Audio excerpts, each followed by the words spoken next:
मोहन चरण माझी जीवन एक साधारण ग्रामीण परिवेश आरंभ हो मुख्यमंत्री पदवी पर्यंत पहुंचबार एक प्रेरणादायक कहानी। से निज जनजातिर उन्नति और संपूर्ण ओडिशार उन्नति पाई निरंतर प्रयास जारी रखिछन्ति। मोहन चरण माझी जन्म 1972 जनवरी 6 ओडिशार केन्दुझर जिला राईकला ग्राम रे होइथिला। से एक सांताली जातिर अंतर्गत निवासी एवं तांको पिता गुणराम माझी जने सरकारी मान्य सेकेंडरी स्कूल एक पियन भावे काम करुथिले। माझी झंपुरा हाई स्कूल रे 1987 रे मैट्रिक पास करथिले एवं 1990 रे आनंदपुर कॉलेज रु +2 उत्तीर्ण होइथिले। पर से चंद्रशेखर कॉलेज चांपुआरु स्नातक एवं ढेंकानाल लॉ कॉलेज रु आईन शिक्षा अध्ययन करथिले। प्रारंभ में से झंपुरा सरस्वती शिशु विद्या मंदिर रे एक शिक्षक भाव काम करथिले, जेउंटी राष्ट्रीय स्वयंसेवक संघ RSS संपर्कित एक शिक्षा प्रतिष्ठान।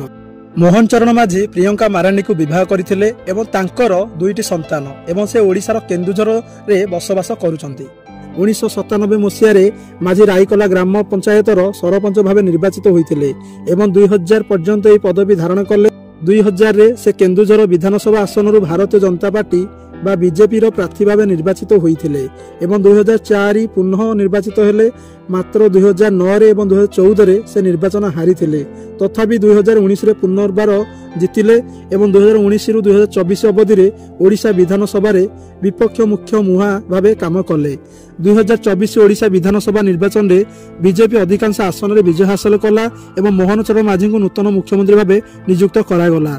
2024 जून 11 रे मुख्यमंत्री पदवी ग्रहण कले। से ओडिशार प्रथम सांताली मुख्यमंत्री एवं तृतीय आदिवासी मुख्यमंत्री अटंती। एपर्यंत जदि चैनल को सब्सक्राइब करना सब्सक्राइब कर दियंतु, कहीं मोर चैनल रे आपण समस्त शिक्षा मिला परी सब वीडियो आसीबो। निश्चय सब्सक्राइब करदु आ किछिटा नुआ सिखंतु।